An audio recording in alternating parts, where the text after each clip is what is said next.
एक ऐसा घर जहां रातों को चीखें सुनाई पड़ती है। एक ऐसा घर जहां आपको आपके कंधे पर किसी का ठंडा हाथ महसूस तो होगा, लेकिन दिखेगा नहीं। कहते हैं कि इन घरों में आत्माओं का वास है।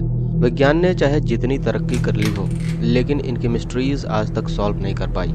नमस्कार दोस्तों, मैं हूं रोहित और स्वागत करता हूं आपका RAC टीवी पर, जहां आज हम आपके लिए लेकर आए हैं दुनिया के 3 ऐसे घरों की कहानी जहां प्रेतों का बसेरा है।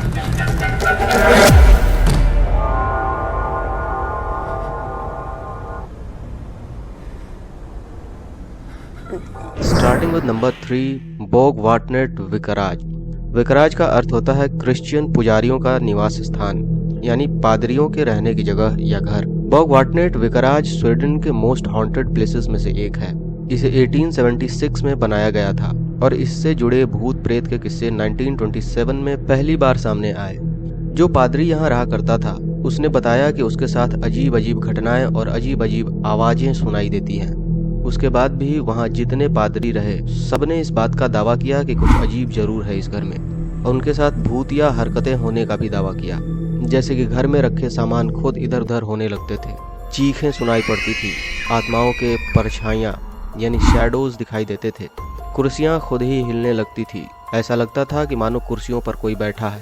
लोकल्स के अनुसार इस विकाराज के पीछे 2 बच्चों को दफन कर दिया गया था, जिन्हें किसी डायन या काला जादू से मारा गया था। 1980 में घोस्टप्रिस्ट टोर्रे फोसलैंड नाम का एक प्रसिद्ध पुजारी आया, जिसने यह दावा किया कि वह इन भूतों को भगा देगा, लेकिन उसके साथ काफी अजीब घटनाएं होने लगी और वह पागलों जैसी हरकतें करने लगा।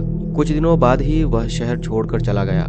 आज की तारीख में आप इस घर को किराए पर ले सकते हैं, और अगर आपने एक रात सही सलामत यहाँ गुजार लिया तो आपको एक डिप्लोमा सर्टिफिकेट भी दिया जाएगा। नंबर 2, एंशिएंट राम इन। यह 1145 में बनाया गया इंग्लैंड के वोटन अंडर एज में स्थित सबसे पुराना घर है। मैप पर यह इंग्लैंड के मोस्ट स्केयर्ड साइट स्टोनहेंज के बिल्कुल सीध में पड़ता है, जिसे ले लाइन्स कहा जाता है। और ऐसा माना जाता है कि स्टोनहेंज से स्पिरिचुअल एनर्जी ले लाइन्स के थ्रू ट्रेवल करके यहाँ की पैरानॉर्मल पावर को फीड करती है, यानी शक्ति देती है। एंशिएंट राम इन में पहले उन स्लेव्स और वर्कर्स को रखा जाता था जो सेंट मैरी चर्च बनाते थे, जो ठीक राम इन के ऑपोजिट साइड में है। और इसीलिए राम इन के ग्राउंड में जो चापाकल थे, उनको चर्च की तरफ मोड़ दिया गया था। और बहुत से लोग ऐसा मानते हैं कि पानी को चर्च की तरफ मोड़ने से राम इन में डार्क एनर्जी का पोर्टल खुल गया। इससे जुड़ी एक और कहानी है कि 16th सेंचुरी में गवर्नमेंट सैंक्शनड क्रिश्चियनिटी, यानी सरकार जबरदस्ती क्रिश्चियनिटी लागू कर रही थी, जिसे एक महिला ने स्वीकार करने से मना कर दिया, जिसके कारण उसे राम इन में जिंदा जला दिया गया। और ऐसा माना जाता है कि आज भी उस महिला की आत्मा इस जगह को हॉन्ट करती है।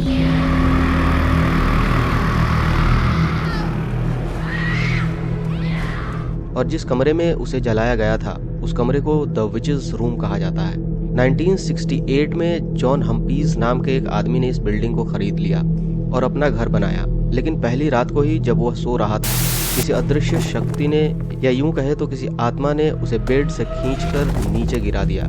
और जब अगले दिन वह पूरे घर को एक्सप्लोर कर रहा था, तो उसे सीढ़ियों के नीचे बच्चों के स्केलेटन्स, टूटे हुए चाकू और कुछ ऐसी चीजें मिली, जिससे साफ साफ पता चल रहा था कि डेविल वर्शिप, यानी शैतान की पूजा और बलि दी गई हो। इसके बाद जॉन की बीवी और उसकी 3 बेटियों ने उस घर को छोड़ दिया, लेकिन जॉन वहीं रहा और हर रात भूतिया घटनाओं के होने का दावा करता था। 2017 में उसकी अज्ञात तरीके से मौत हो गई। Number 1, Monte Cristo homestead.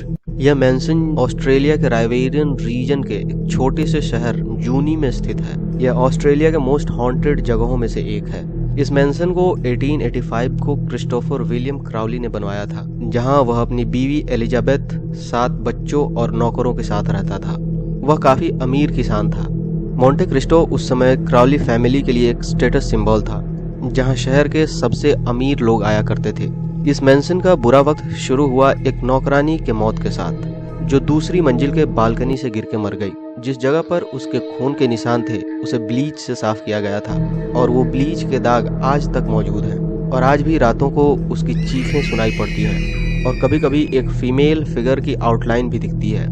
इसके कुछ दिनों बाद ही क्राउली की सबसे छोटी बेटी, जो सिर्फ 10 महीने की थी, वो भी सीढ़ियों से गिरकर मर गई।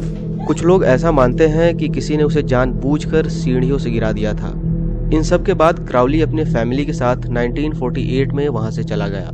1963 में ओलिव और रेजिनल्ड रयान ने इस मैंसन को खरीद लिया, जहां अपने परिवार और बच्चों के साथ रहने लगा और दिल दहला देने वाली भूतिया घटनाएं जैसे कि चीखें सुनाई देना, किसी भूत के शैडो का दिखना उसके और उसकी फैमिली के लिए आम बात हो गई।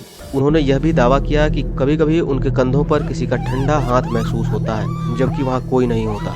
1993 में रयान ने अपने इस घर को एक घोस्ट हंटिंग स्पॉट, एक डॉल म्यूजियम और एक एंटीक स्टोर में बदल दिया, जहां दुनिया भर से लोग घोस्ट हंटिंग करने आते हैं।